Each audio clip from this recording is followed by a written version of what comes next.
selanjutnya guys, dokter berikutnya yang aku kunjungi itu masih di Eka Hospital, dan memang di rumah sakit Eka Hospital itu dokternya bagus-bagus gitu. Jadi aku penasaran dan aku mau nyari referensi, bener gak sih gitu dengan semua yang sudah sebelum-sebelumnya katakan, dan itu sih sebenarnya beda-beda sih hasilnya gitu. Nah, akhirnya aku ke dokter, namanya Dokter Wiku Andonotopo. Nah, uh, untuk Dokter Wiku ini biasanya pasien yang sudah dengan Dokter Wiku nggak boleh dengan dokter yang lain gitu. Jadi kalau misalnya kita udah daftar nih di Dokter Wiku, nggak boleh ke dokter-dokter yang lain karena summary-nya nanti beliau nggak mau uh, bercampur-campur gitu. Jadi biar satu aja, misalnya mau ke dokter Wiku ya udah ke dokter Wiku aja. Tapi kalau misalnya ke dokter lain nggak bisa. Jadi kalau misalnya udah ke dokter Wiku harus ke dokter Wiku lagi gitu. Nah, dokter Wiku itu menyarankan untuk bayi tabung guys. Dan itu buat aku, oh my god, selain biayanya juga besar ya. Uh, Kenapa harus bayi tabung gitu? Toh dokter yang sebelumnya juga aku bisa kok gitu, untuk nggak harus operasi gitu, nggak harus bayi tabung ini. Nah, untuk dokter yang sebelumnya nggak menyarankan bayi tabung, kenapa ini menyarankan bayi tabung gitu kan?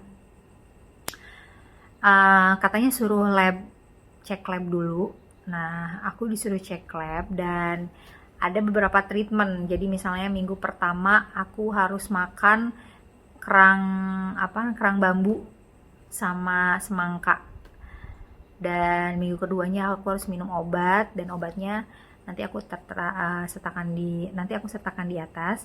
Dan cek lab juga ada AMH, ada estradiol, ada testosteron, ada LH, FSH, prolaktin, progesteron, itu semuanya harus dicek. Nah, waktu itu aku tuh bingung karena kita bingung untuk biayanya juga dan lumayan kan. Akhirnya kita keep dulu waktu itu bayi tabung selagi nunggu dananya ada gitu kan. Dan aku harus nyari referensi nih, apa benar harus bayi tabung gitu kan.